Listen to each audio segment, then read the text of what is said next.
Okay, officially, hello, Terrance. Welcome to Nico's Storytelling Show. Welcome to this conversation. I appreciate the fact that you have taken this time to share your story with me, with the listeners that they will join us. So, first of all, how are you feeling today? I feel great. It's a nice Wednesday morning now. I actually got some good rest, which is great. Ate breakfast, went for a walk. So happy to be here with you and just talk about some journeys. Let's hear this. Know the fact that you already also have like a morning routine, a morning ritual, and it's necessary nowadays, especially if you have a hectic schedule. It's definitely necessary. Now, the one of the main reasons, well, plenty of main reasons that I actually invite you to this podcast, that I got curious about your story. Now, you walked into a marketing and a creative journey. You have plenty of experience in your back pocket. And basically, you've worked with big brands, big clients. Some of them mentioned are Kiko Kostadinov, and also something that you know, stands out in your portfolio is the work on the Olympic campaigns with ASICS. Mm. So, and also you mentioned that you worked on plenty of creatives in Maryland and with different brands. So you have this experience and this journey into marketing, into the creative aspect of it. And when you want to be successful in a specific campaign, storytelling is involved, Oh right? yeah, definitely. So please, let's start from what actually triggered you, what made you realize this creative pool that you have, and what made you love this specific path. I think just really ever since, as you can see by my background, I don't know if people will be able to see it, but since Really? childhood, I was always really inspired by like comic books, obviously like cartoons and TV shows, and a lot of just like children's stories like growing up that I've always felt not only was it just the writing, but it also was the visuals behind it. I have an uncle that used to always, when we get together for like family gatherings, he'd always bring me like tracing paper when I was young, and I would trace like, you know, Sonic the Hedgehog or Iron Man or Spider Man, and I'd bring it back to him. And I'm like, oh, look what I drew, and look at this. And then as you get a little older, you start to read and learn about the stories that these heroes and characters and figures start to go through. And I think over time, I've always had that sense of wonder a little bit, especially now in my marketing career.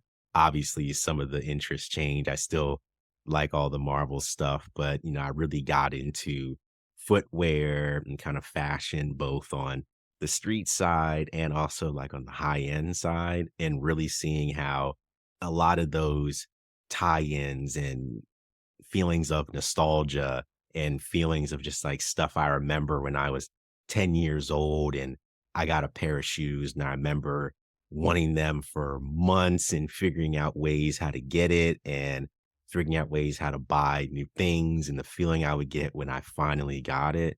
And now kind of bringing those things back, I think we see it in TV, we see it in movies, we see it all around. But I like now having my own brand with D17 and kind of tying that all back in, not only for myself, but really kind of also pushing the limits, but doing things I never would have seen happen or thought would happen. And here we are, in a couple weeks, I'll be 7 years in on the business, Mm. which is wild to think about because a lot of times, startups, they say you get maybe 2 years to go and then it goes belly up. But now it's like, hey, there's obviously high points, there's low points, there's successes, there's failures. I could go months without a win. I could get a bunch of wins and then make a setback. But I've always kind of kept myself like, hey, how can I bounce back and innovate and change my kind of direction to keep things moving and still have fun doing it too. That's always the bottom line Very, as well. very important. The last thing is like include fun in most of the things that you're doing. as you are younger and when you are trying to find out your way, you will not necessarily understand it. What do you mean fun while I'm working? I would rather be at home or play video games or with my friends. But when you stumble on this thing that you actually like doing, fun is definitely involved. Oh, for sure.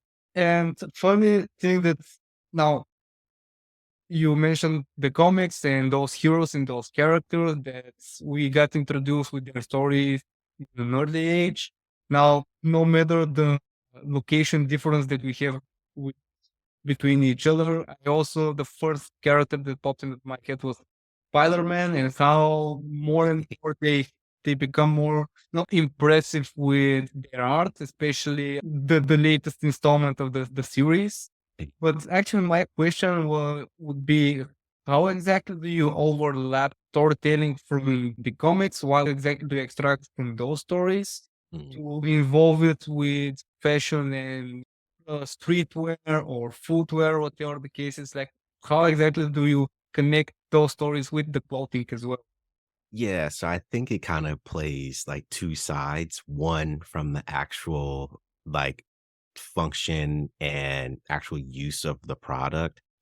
Being able to kind of tie that, like, Spider-Man's always known for his iconic suits and gadgets, and maybe even like some of the villains like Venom. We all know the black and white, Spider-Man for the red and blue.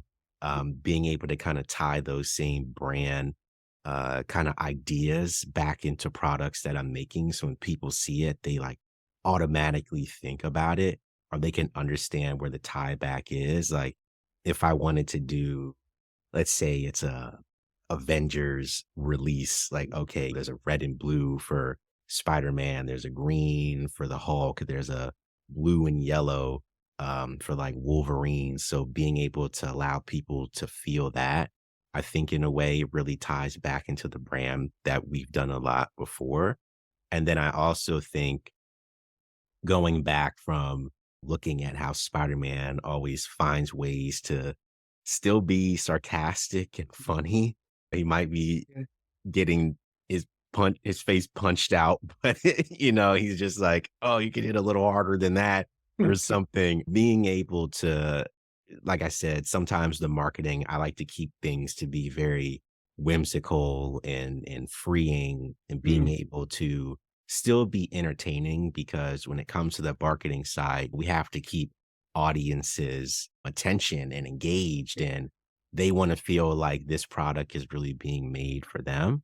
And being able to kind of tell whatever story it could be, depending on the campaign. Let's say it is a sneaker, like, okay, are we going to be able to show like, maybe this is the sneaker that Spider-Man would wear, he's free, he can, has traction, he's comfortable, he feels a way that he can do whatever he wants and still look cool in it. Because like you said, the recent Spider-Man installments, they had him wearing a pair of Jordans in yeah. the movie. So now people they see the product there. Obviously, there's older Spider-Man fans, there's newer Spider-Man fans. They kinda get that feeling like, "Hey, this is a product that I'm already know about. It's a character that I'm already resonating with, and it's something that's readily available." Like, it was only available, on the animated screen, and now I can wear it too, um, and tying that back, which is always great. I sadly didn't get any of them. I know I definitely tried, but it's cool to kind of see brands doing that. And like the brand Kith that's based out of New York City, they did a whole release with Marvel. It was like different characters were the different colorways of the sneaker, but Mm, all the boxes that you ordered, it was random. So you didn't know which one you were going to get. So it was kind of like trading cards, like when you were a kid, except when you opened it up, you're like, oh, maybe this one's the most common or this one's the most rare. And I believe they put out a whole, like, tracking graphic, like, here's the rarest ones, here's the most common ones, and then, it kind of forces people to trade and, see what they can get, so it kinda brings back that nostalgia of being a kid and yeah. coming to school, and it's like, "Hey, look at this trading card I have, like, I'll trade with you for 2 bags of chips." and a juice box to get that trading card. I know some of us, we would give anything to get that. And Yeah. that sense of like looking back and being like, wow, I missed that. Like it was so simple, I didn't have to make an income and pay taxes. All I had to do was bring a chocolate bar and and something else to get it. So being able to take the comics, like you said, and tying those things together where it maybe it's more literal with the storyline and like a video or an Instagram ad that can showcase the product, or it's just those same feelings that we got when we were children, and bringing that back for adults that have money. Which is very important in the last 40 years. Like, you have money that can spend on things that we wish to buy when we were kids. Yeah. I want to follow up a little bit on this because it seems the answer is quite obvious, but I just want to confirm. Like, most brands for the past 5, 6, probably even 10 years. And when I say most brands, this includes movies, this includes artists, like people creating music, right? We hear the same samples over and over again. We see Mhm. live action movies of cartoons and the movies that we love from before. Mhm. Is this the main reason that we use nostalgic feelings in the campaigns to make people remember the things when it's a little bit easier, when we didn't need to pay taxes and bills? I think so. I think it definitely allows for an avenue that, like I said, there's certain things that we just remember from Yeah, so long ago. I think just brought us so much joy. Like, it might be a favorite ice cream flavor, like, or it could be a favorite car that maybe your uncle had, and you just remember driving to the beach in it or something. And then, it could have been a 77 Volkswagen, but yeah, now, then when you're able to get one, you're like, man, I remember my uncle had that car, and I remember we should take all these trips to go to games and go fishing, and now I can get that same car and get that feeling. And like you said, the same thing goes along in music. Like there's so many sounds and instruments and melodies that are constantly repeated. I mean, everything is still a business. It's like, hey, if it's not broke, we can just keep going through it and keep repeating it. But I think there's also times where there's music that it's like those feelings you might remember. I know for me personally, I remember times like hearing music at like family gatherings that my parents or my grandparents would play. And I'd be like, this is in my mind at the time. I'm like, this is not what I want to hear. I want to hear something else. But then I might hear the same sample 15 years later, and I'm, yeah. wait a minute, I remember that. Like it's not necessarily always from, positive to positive. It can be negative to positive. It can be negative to negative. It might be something that you didn't necessarily like as a child. And it's like, that's why I don't like it as an adult. Like, nah, I don't really like this. Or, if you have a favorite sports team, it's like, yeah, I remember the days that Manchester United was not good. Like, I don't like them now. Like, that's what you kind of grow into as an adult. Uh, Mm, and kind of tying it all together. This is a thing the late Virgil Abloh said, who was the former creative director of Louis Vuitton. He said, like, when you're making products, sometimes use he called it the 3% rule. If you're mm, able to take an existing product and just adjust it by at minimum or something of okay. 3%, it's kind of like the same. People recognize it. It's not completely brand new, but it's a different take on it. Yes. Because obviously there's like the Jordan 1, and then he made his own Jordan 1, which it's still in essence the Jordan 1, but now it's the off-white Jordan 1, and then being able to kind of take those feelings and same things that we know and we recognize, because oftentimes like just survival, when we see new things we might not necessarily like it, but if we see the same thing we get bored of it. So it's kind of like taking the Yes. contemporary but putting it in a new vein, but it's also being able to recognize those same motifs and kind of concepts, whether we're seeing it in product or visual or music, even written, like even talking about the hero's journey. Like there's so many stories that follow that same thematic structure.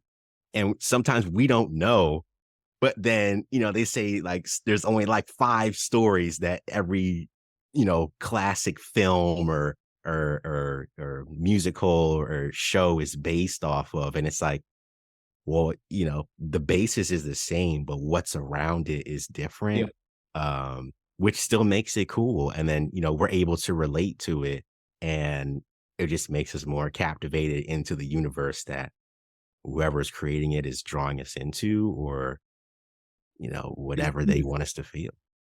This is one of those things, once you see them, you can never unsee it. Mhm, Dude, sometimes just as a fan, you might want not to pay attention to the hero structure and just enjoy, mhm, Indiana Jones looking for this artifact or Yoda flying the force.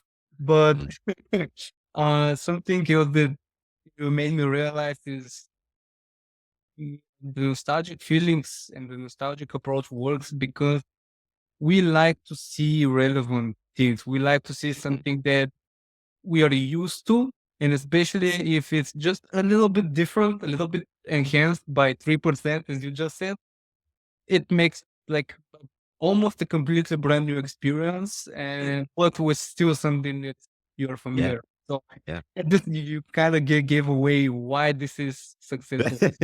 Well, a little tidbit, a little inspiration too. I wish Yeah. I came up with it, but Virgil definitely did all that stuff, and his work is still living on. And I'm not really a 3% guy. I'm more or less like a 20% guy. Like sometimes I'll just go completely off the mark, or even, how you really define that 3%. So before we go into like something else, for example, there's been a trend about like vintage, hip hop t-shirts from the 90s and early 2000s, like a specific look, specific typefaces and graphics and additions that people add to it, whether it's a band that people know, it could be a band that no one knows, but we all recognize that kind of uh format the way it is, like really big font, really like Yes. vintage graphics and stuff like that. So I did the same thing, but I did it for my undergrad university, and did Okay. it in a way that it was, our school never really got that type of merchandise, and it was on trend, but it was like something you wouldn't really see. I've seen other schools get it, like the bigger ones you see on television and, playing all the big time games. And I did it for them.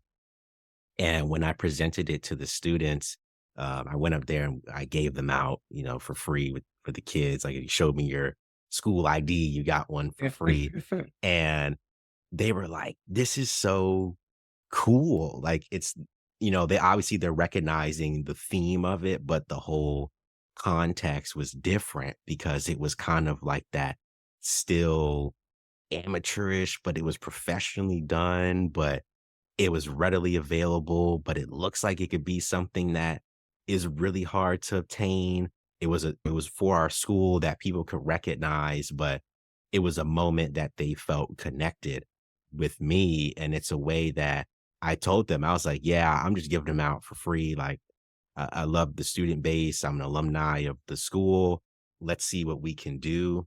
And I'm hoping, when the kids get to be 40, 50, 60 years old, and their grandkid comes in the house and they're like, "Oh, didn't you go to this school, grandma or Yeah. grandpa?" And they're like, "Yeah, yeah, I did." And they're like, take their phone out and they're like, "Look at this t-shirt. That's like on the internet. This thing's going for like $300." And it's like, I had one of those, 40 years ago. Some guy gave it to me, at on a random Saturday morning. So those are like the things that I like to do, with the products that I make, that if we do have those type of giveaways, I always tell the kids, I just did one like 2 months ago. I'm like, "You guys are gonna thank me in like 40 years." They're gonna look back and they're gonna be like, "Wait a minute, I've seen that. It's somewhere in my basement, like collecting dust." And they're gonna remember like wow, That's feeling, that nostalgic yeah. feeling again. So it's a little bit of like a planned nostalgia, but it also makes me feel great too, even though I made it. But being able to kind of see those interactions and experiences that other people are getting, just makes me feel happy too. Like as the Yeah. owner, it makes me feel good. But I'm glad other people feel that same way as well. Well, basically, in this case, you are the storyteller. And what I hear is that I love that you focused on very key elements that are necessary for if you want to be like marketing successful. For people focusing on the long term Mm, of the brand, on the longevity of the brand, which obviously in the beginning you might think that you want to build something for the next 5, 10 years, but the best products and the best fruits come 30ish, 40ish later, year later.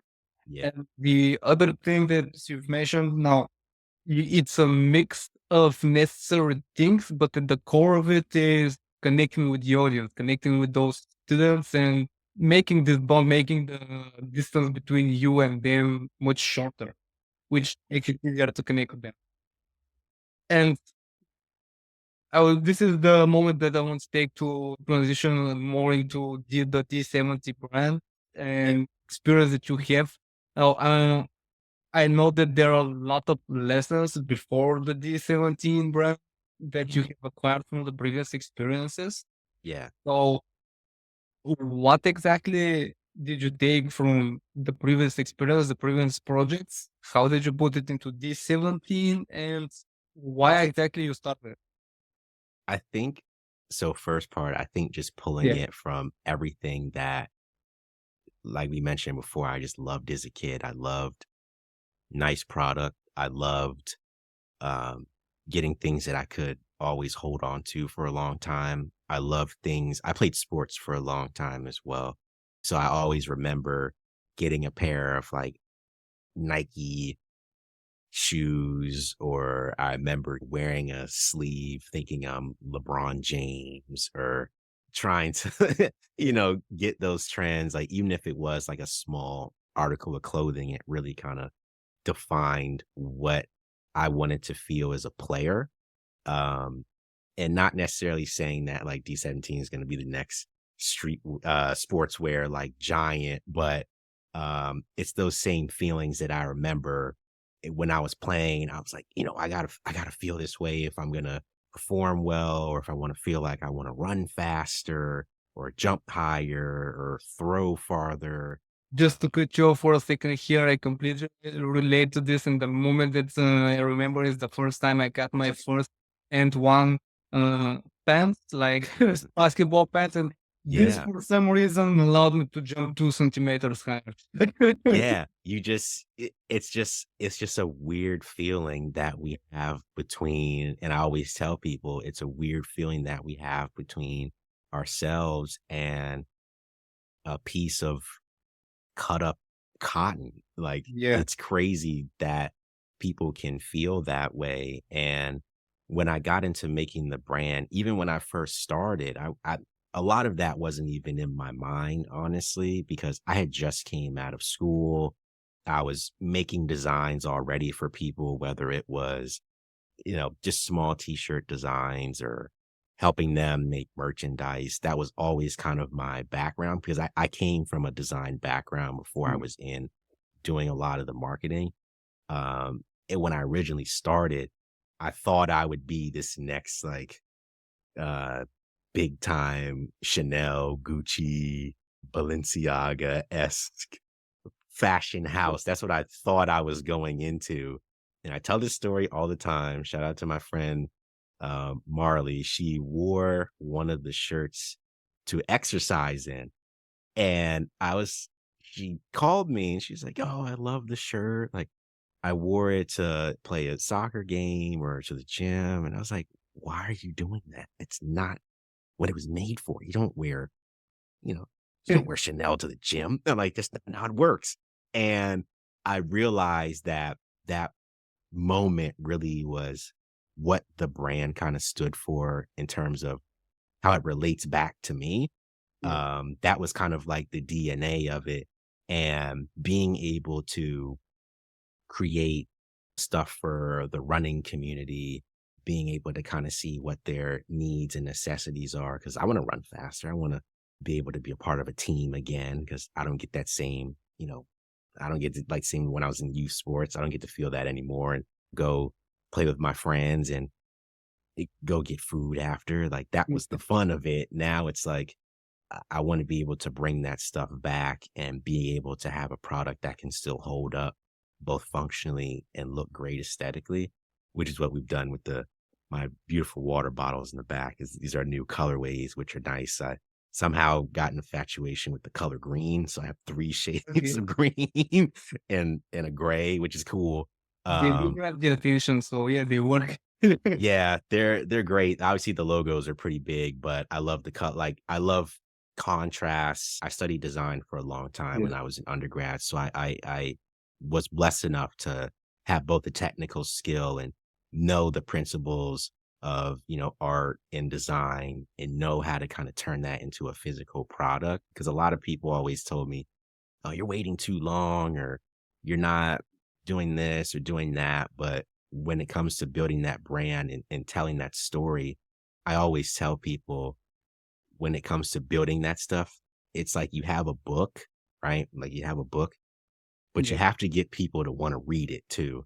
And when they read it, you want them to keep reading it. You don't just go 2 page, it's not for me. But also, I'm still writing that book too. So that's the crazy part. And being able to tie athletics and design and community together, but also still telling those stories, whether it is with the models we work with, the photographers that we work with, things that I'm doing within my own communities, whether it's with sports teams or running races on the weekends or meeting different types of people and creatives and Okay. kind of showing like, hey, this is what we're about. And yeah, we got a cool t-shirt too. So So, it correct me if I'm wrong, but it sounds like if you want to represent the story of a fashion brand properly, yes, the pieces of clothing and products that you're selling are important, but there's a whole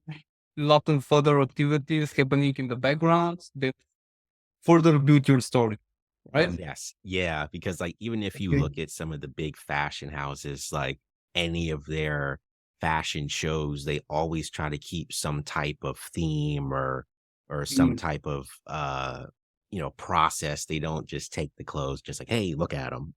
They try yeah. to build nowadays, they're building scenes, and they're taking over the Louvre. They're going to these, immaculate places, say, like, "Look at what the clothes look like in the environment that we want to put them in."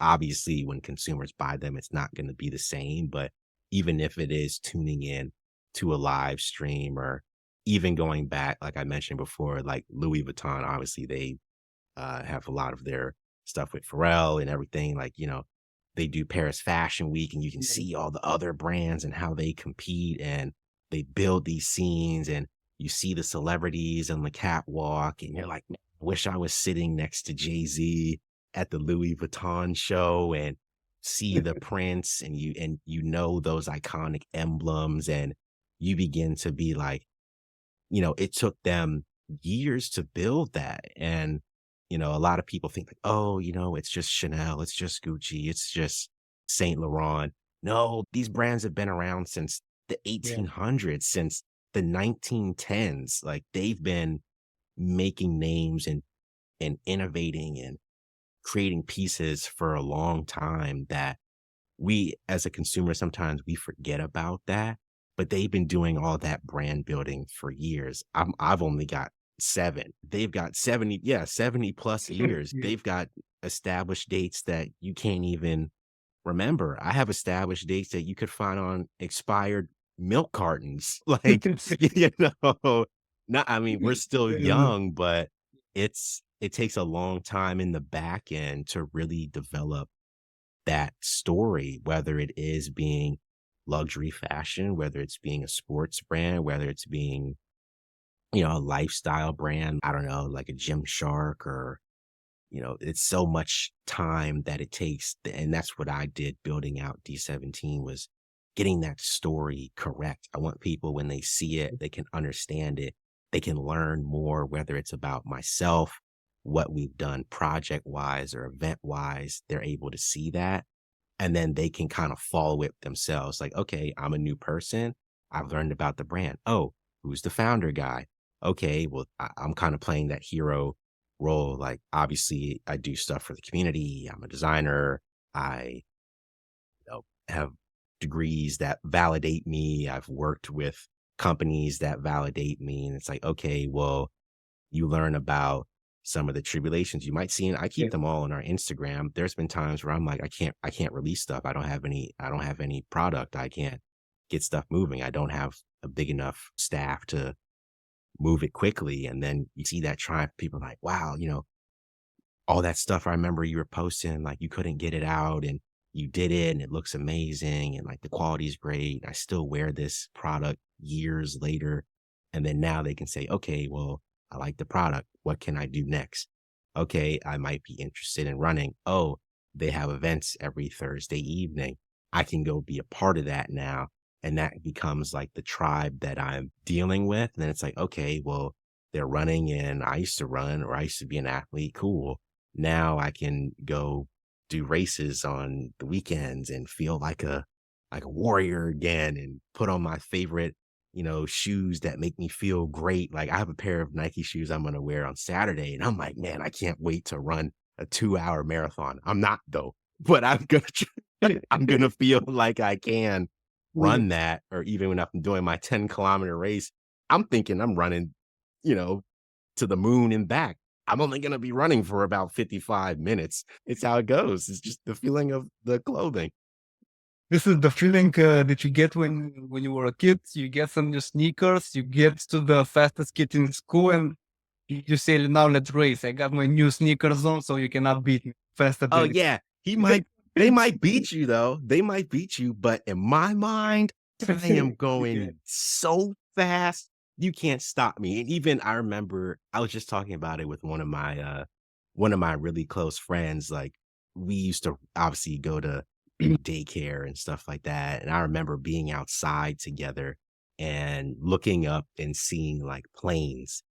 And I remember we would like try to race the planes, trying to be look, I'm faster than the plane. And then because the planes, they look so slow Yeah. looking at them, but they're really going like 400 miles an hour. But in my mind, no one could tell me that I was slower than a plane. Like, I'm faster than a plane. I'm faster than a bird, like Superman, hard as steel and warmer than the sun, So it's like I can hear that in my head. And I think I'm at the point now, being that it still has not gone away.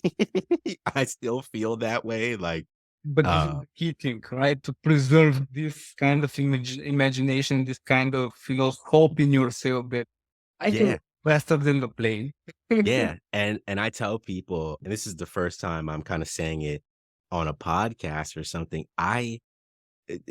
there's oftentimes business that there might not be enough funds, you can't pay yourself. Luckily, I still have, like, other sources of income, I do have a regular job, but sometimes people say, "Well, are you making money off of it?"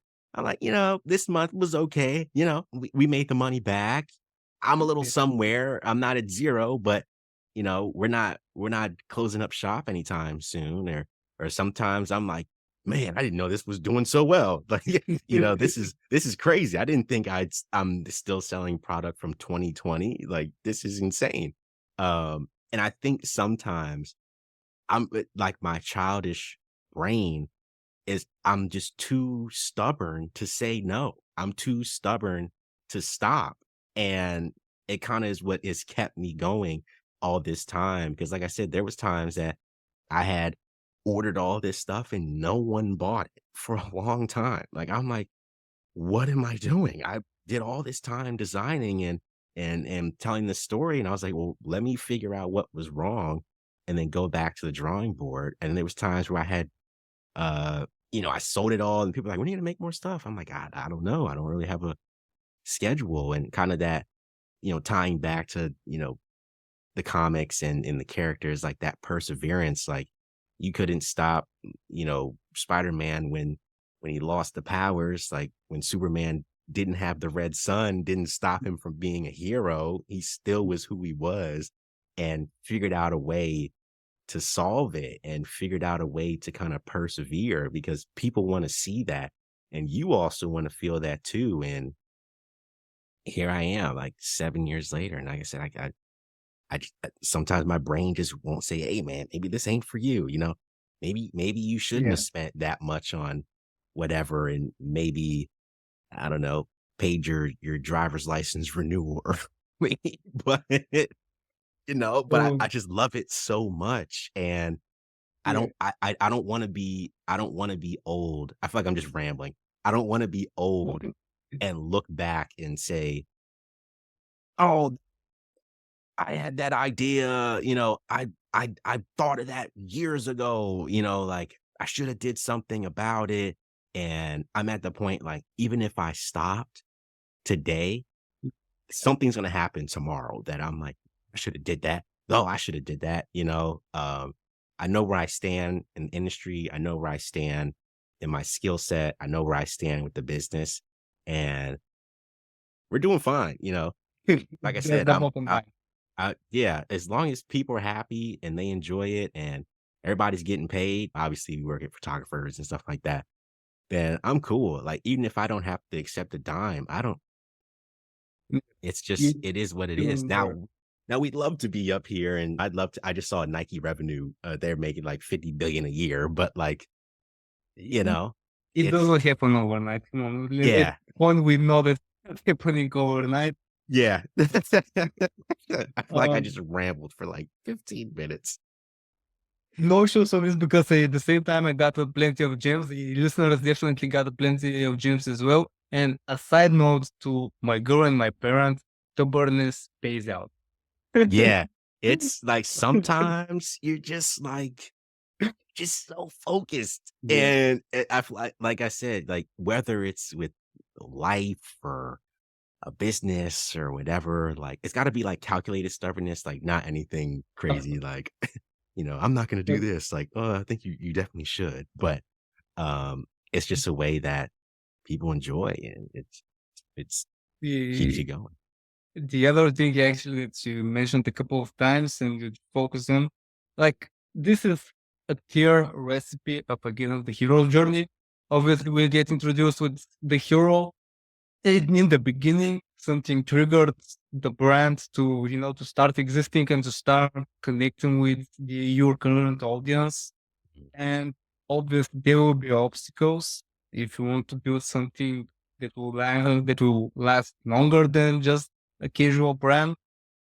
You have turbulences. You need to reach out to more and more people and to gradually increase this network.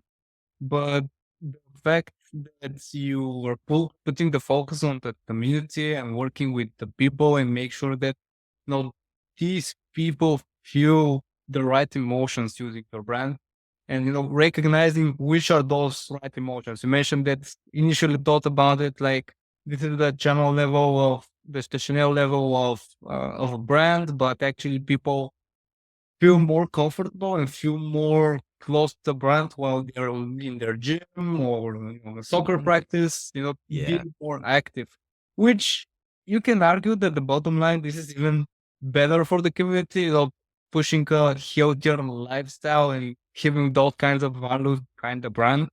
Because at any point of our lives and in any point of the generation, people will want to feel healthy. People will want to, feel strong and, or fast or be the best athletes in their current sport. Yeah. So having the right values behind this brand that you're building is a key, a key feature for a successful story. Yeah. And Thank you for that. It's definitely I'm glad people are learning and gearing towards it. Like I said, we're still young, but every day is just different. It's obviously, like I said, like you said, those highs and lows. There's do we go here? Do we go there? Do we go up? Do we go down? Do we go northwest? Do we turn 2 degrees right. You know, it's you just never know, and that's what makes it fun. You know, that's I'm not necessarily not getting paid, but uh the times where it's like, okay, if you told me 4 years ago, I would have not said I would have did running stuff. If you told me 5 years ago, I would have not said I'd introduce certain colorways. If you told me 6 years ago, I don't think I would have introduced the right stories that I thought would connect with the audience.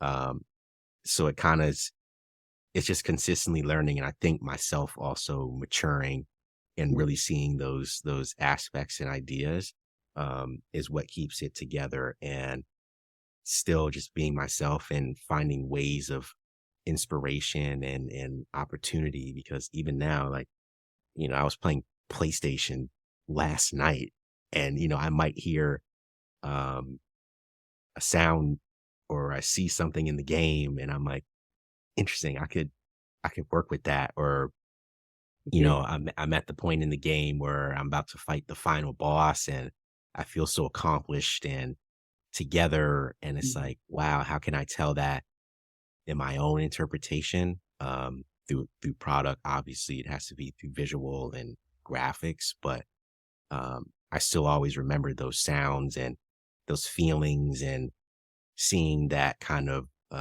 now getting to the success part of it, or that kind of victory. Or even if it's not, sometimes you get through, you get the high low, and it's not always success. Sometimes it could be another path, or that's the next chapter that you kind of have to face. And it's the book that never ends, and I don't want it to end. So Well, my experience showed me that any type of brand, even the most corporate ones, have some story behind them. Even if their services are the most boring ones, they still can tell some kind of a story. In some cases, like your experience and your industry that you're in, you're even more heavily dependent on the stories that you're going to tell and the inspiration that you're going to draw.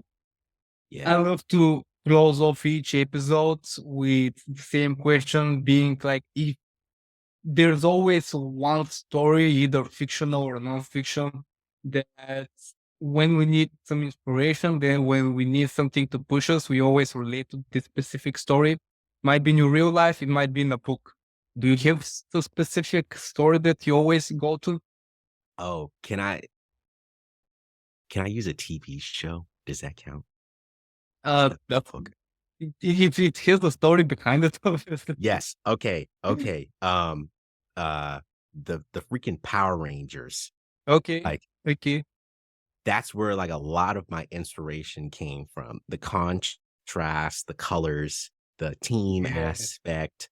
I could go on for days on end. Between that, I would say, like, anime, like Akira Toriyama with Dragon Ball Z, like being able to connect with, obviously, Goku and Gohan and the Saiyans and their character developments. I've always loved not only like how they voyage through things and they fight through getting through their trials and leveling. I mean, they're physically leveling up, Super Saiyan 1, 2, 3, Obviously. 4, 5, God, Blue, Ultra, they level up that way.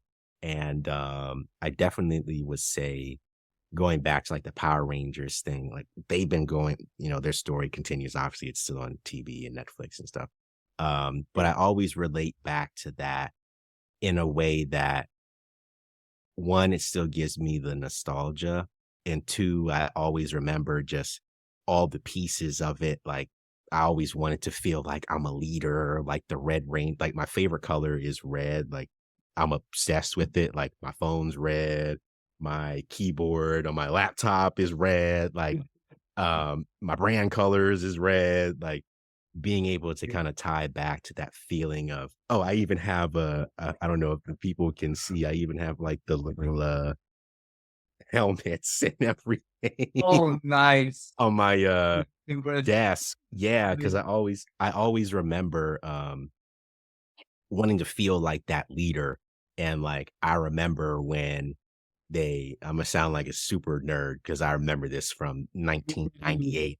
I remember when they fought Lord Zed and they lost the Zords and they got the crap kicked out of them, and then and then they elevated, which was the new season, which was Power Rangers Zeo. Obviously, they found a new power and a new strength in order to continue to be here for justice and peace and thriving for their community of Angel Grove. But it also kind of connects now because obviously I was a OG watcher. Now I've been watching the latest one on Netflix, and Mhm. now they have the morphing grid. Like it's all the communities of Rangers have now forming, they're all connected in some Yeah. type of way. They have the same missions. Obviously, the colors are different.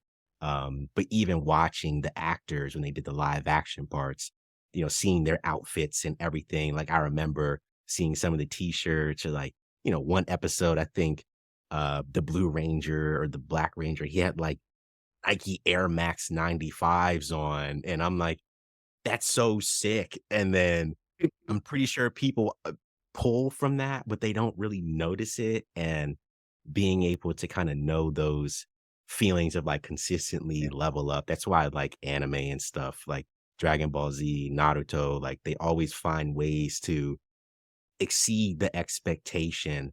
And I kind of feel that way myself. And it's like, okay, I released the collection. What can I do next?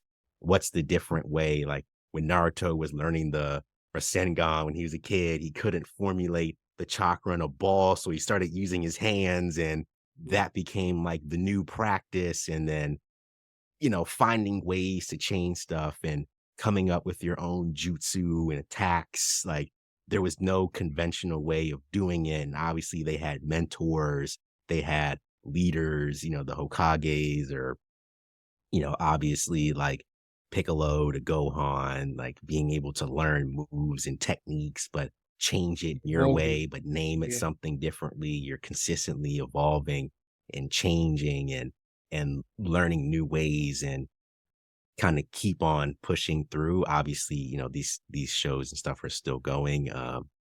It's just it's just so cool to see. And then now looking at it, like I said, from an original viewer or reader, because I even have some of the manga here. Like it's crazy. I was actually reading one the other day. This is book 17 Mhm. from I don't even remember when this was, but I remember reading it and being like, I remember Gohan was so weak, and then he goes Super Saiyan 2, and he sets off into this new This is meant. powerful being that, you know, people didn't think he could do it. Obviously he had the mentorship of like the team and his father and everything. And now it's like, I want to be able to go Super Saiyan 2 in my own life. Yeah. And and I remember the days screaming and in school thinking I could go Super Saiyan and it's not gonna happen. But you couldn't tell me otherwise though. And Yes. and that's where You the always felt like stubbornness this close to do it, right? yeah, that's where the stubbornness kicks in. But it's also like it's crazy how some of those life lessons play out in my adult life that maybe 9-year-old me is like, hey man, no one's gonna step on your android friend, but you can still go Super Saiyan 2 or think I can look in the bathroom mirror and think I'm gonna morph into this Power Ranger or this being, and that's what I feel like when I wear this hoodie or I take that water bottle to my race, like, those are the feelings that I wanna bring back, and that's the story in my mind that I'm following. Because every garment and every piece for someone tells a different story. Um like you said, it's just a community of people that we all are kind of following the same story. I'm just the one providing the outfit for it. Yes. Um, Here we are. I'm a guy with running water bottles, and you can see the helmets look like the bottles a little bit. So I feel like it's just never gonna go away. I think I'll be 50 making random stuff, and I'll somehow make something that looks the same or it looks like a But Jedi or, something like that. but this is the great thing about it, right? Like providing people with some new thing that they can get a hold of your emotions and like just a little bit, even if it's a little bit to touch to what you have felt, watching Power Rangers, watching Dragon Balls, and like the fact, I love that you mentioned it already, but these kind of stories from cartoons, from anime, and even from the video games, like it teaches us that we can always level up. Mhm. If you hit a wall, if you face some problem, then it's probably time to find a way to evolve and to level up. And kudos to you that you have managed to, take this lesson and carry it on with your personal and your professional life, because it definitely pays off. I'm sure you have realized that you need to level up to get to those new challenges, new products that you want to share, and get to even more people. Yeah, and also kind of also putting on it's just a side thing because it's also, I think it's still Mental Health Awareness Month, at least in the US. Mhm. Still also taking the time to relax and not feeling like you always have to push your way through to get to that next level. And this is also tying back to my random uh anime nerdness. Like when they from this novel specifically, like I remember before Goku and all them went to go fight Cell, Yeah. he told Vegeta went and trained for like a week and he just got bulky and big. Then he's like, that's not the way to do it. Like we have to be able to fight smart and quick and reactive and fast switch. And he's like, okay, well, we're gonna train for 2 days, we'll take off 2 days, we'll train one more day, and then we'll Mm, rest another day. So that's definitely something that I try to always keep in mind too, especially when I'm looking back at some of my heroes. Like there's always days that you have to take off and really put yourself in a position, especially if you're going to be a leader. And I learned this from Power Rangers last night. Sometimes a leader needs to know when to step back, and a yeah. leader needs to know how to take care of themselves to make those decisions. Because a lot of times, if you're in high pressure decisions or whether it's in life or business, like people are going to look to you for guidance and you don't want to be like, constantly on edge to not make the correct decision. That's not, productive and thought Yeah. out. Cause it could be detrimental than it is successful, and being able to take that step away. Like I know a lot of times people think that like, yeah, you have a business, you got to go hard every day. You got to be on the computer every day, 25 hours a day, 8 days a week, which is just not even real. I tell people all the time, like, I have to go take a nap. I have to sit down and play the game. I have to go for a walk or try new food or go to a new city to experience what else is going on. Um, just for myself, because like, okay, I don't the more I have to think about the creativity, the more I start to lose it. Yeah. And being able to like, okay, I didn't recognize this guy that was walking down the airport was wearing these shoes. And I'm like, it's interesting. I've never seen those before. It could be a brand I've never heard of. It could be a brand like I didn't know that, Diodora was making stuff like that. I didn't know Mizuno or um, you know, Puma is making stuff like Yeah. that. That's interesting. But you have to go out and see it, take a step away sometimes, and don't. I'm a big fan of just don't overwork yourself because it's just going to get boring and it's not going to be fun anymore. It's going to feel like you're pressured into do all this stuff. Thankfully, I'm in a position to where I feel very comfortable. If there are times I need to like put my head down and get stuff finished, cool, I can do that. But it might be like 4 days before I touch a computer. Like I don't need to do that in order to think about what I'm going to do next. Sometimes it just comes naturally, or Yeah. or the universe it finds me, and then I just grab the idea out the air and turn it into something. I agree. I definitely agree. And like especially the more creativity you need in your daily life, the better it is to try to experience new stuff, as you mentioned, either a new city, new type of food, or just play this video game for 1, 2 days straight until Mm, this certain idea, this certain inspiration comes to you. Sometimes, unfortunately, for the people who are following the Hustle 25/8 mentality, especially those are people with not a lot of experience, not a lot of longevity. yeah. At some point, you definitely need to hit the brakes for a little bit just to slow down the tempo. But I love the fact again that you've mentioned how important taking a step back can be in both your business and your personal life.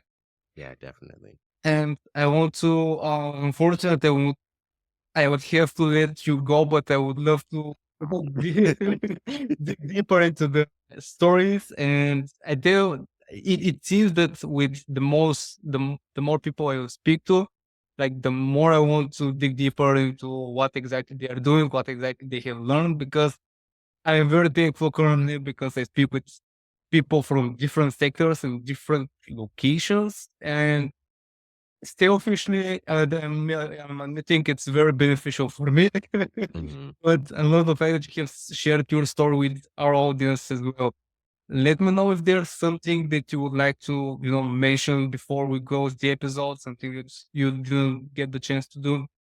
I mean, if people want to keep the conversation going, if they want to reach out on social media, my everything is just D17 Terrance, just a letter D, 17 TERRANCE. I'm everywhere. Find the website, Twitter, Instagram, uh, Twitch, whatever people feel most connected to. And I just appreciate you having me on from all the way across the world. It definitely is cool being able to connect and hopefully as well, I'm bringing you some value to your show. And, thank you Wow. for keeping that platform open for people to tell their stories and learn about news stories. And maybe I need to pick up another book because and not always reference TVs and shows and games, but everything happens for some reason. And I think Matchmaker owes us at least a small affiliate fund because it was for Yes, putting this together. So, I, I do love this platform. I'll make it easier for our audience to find you, providing more links into wherever I'm going to share this episode. And uh, again, like, thanks for taking the time to have this conversation with me. It was definitely a pleasure. The book that I keep thinking ever since you gave, the example with the 3% is called Feel Like an Artist. I'm going to send it to oh you. Give it. yes.